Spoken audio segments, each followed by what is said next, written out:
世界上不是每座城都值得人們為了一束光停下腳步，而格拉納達卻是那種讓人靜靜坐着看一天夕陽也不覺得浪費的地方。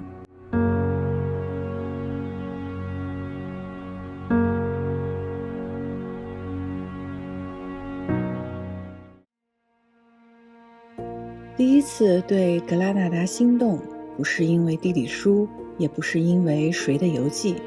而是因為一部名叫《阿爾漢布拉宮回憶》的韓劇。當男主站在夕陽下的古老宮殿前，現實與遊戲、歷史與記憶悄然重疊，那一刻，一種念頭便默默地在我心中生了根。這個地方，我想親自去看看。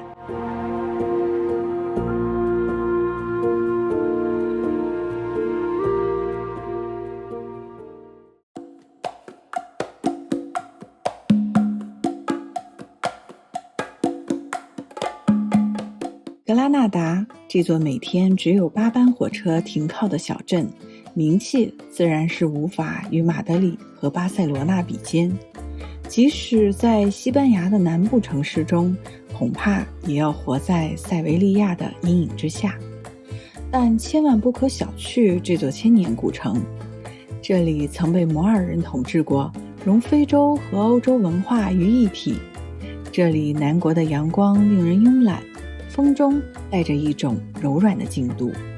颀長的棕櫚樹頭頂着無一絲褶皺的寶藍天空。阿爾漢布拉宮如天上宮闕，坐落在山頂，是摩爾人譜寫了100年的建築情書。文藝復興的混血建築格拉納大大教堂，比起巴黎聖母院也毫不遜色。老城區中最古老的阿爾拜新區，蜿蜒的石路像是被歷史隨手丟下的絲帶。這裡有窄的僅容一車通過的小巷，也有那濃不見底的煙火溫情。仿佛被時光封存的格拉納達，像一幅濃烈的南歐風情畫，處處泛着隱秘的詩意，又像一本沉甸甸的書，蘊含着豐富而迷人的歷史。所以在西班牙才會有這樣一句諺語：世上沒有比生在格拉納達卻是個瞎子更悲慘的遭遇了。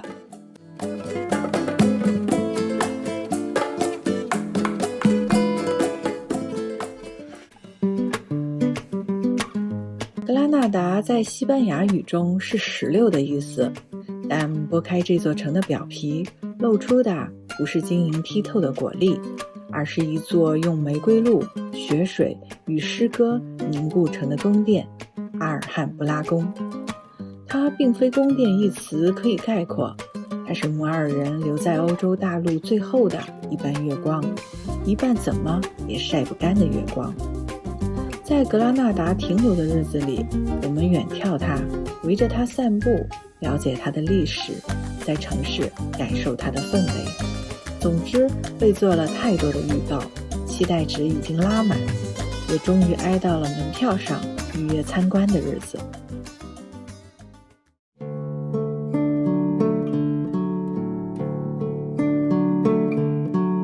春日的晨光掠過阿爾漢布拉宮的紅褐色外牆，投在了碩大的正義之門上。我站在這座磚紅色的簡樸到近乎笨拙的磚石拱門前，仰望了它好久。那時的我怎麼也沒想到，這過於樸素的外表之下，是內部的風情萬種。宮內玲瓏的建築，處處吐露着一片詩意。一個巨大的皇室迷宮即將在我面前緩緩展開。如果說高迪是風的美，那阿爾漢布拉宮就是美的像在冥想。當年遠赴異鄉的摩爾人將這裡視作他們的天堂，也為這座宮殿注入了3種靈魂：水、光和詩。光像是這座宮殿的皮膚，流動在細膩的雕紋上，仿佛帶着數世紀前的記憶，又像是一場不肯落幕的電影。詩像是宮殿的血液，那些刻在牆上的阿拉伯經文，仿佛是這座寂寞的宮殿在用自己獨特的語言，輕聲細語地訴說着不為人知的往事。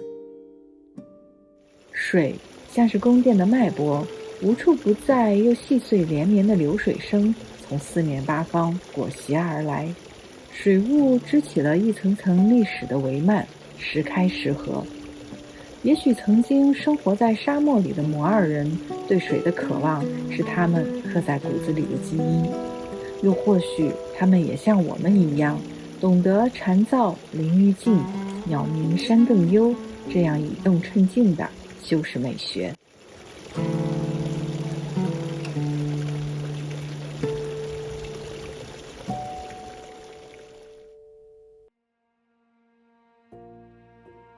如果你問我阿尔汉布拉宮到底有多美，我似乎找不到一個完全恰當的詞來形容它。但它從任何角度看過去，都是鬱鬱蔥蔥的和平景象。整座宮殿並不炫耀力量，而是以一種近乎謙卑的方式，將文化的呼吸細細地保存下來。那是一種溫柔的勝利，不是征服他者，而是征服時間。假如一個人想要表達自己的願望和憧憬，可以令工匠們充滿如此的創作力，給幾百年後的你我拜訪時仍能帶來無限的驚嘆，那這份心意真的是落在實處，穿越時空的。那一刻，我突然就更能理解愛在西元前在唱什麼了。這大概也是阿尔漢布拉宮最打動我的地方。它不僅僅是一座建築，而是一種關於如何生活的啟示。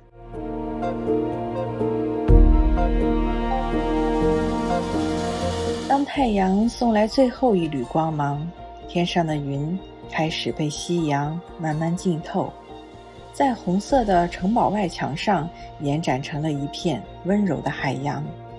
仿佛時光的波浪簇擁着一座海市蜃樓。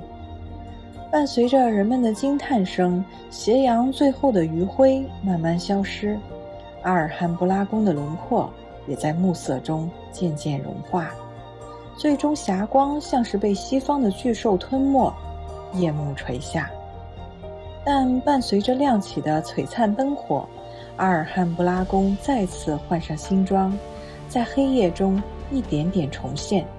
仿佛一場隆重的盛宴即將開始，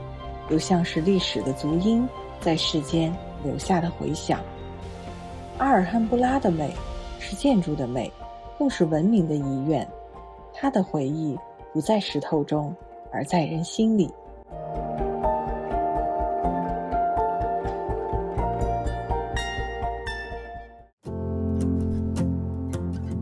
我們在格拉納達自在愜意地盤桓了好幾天，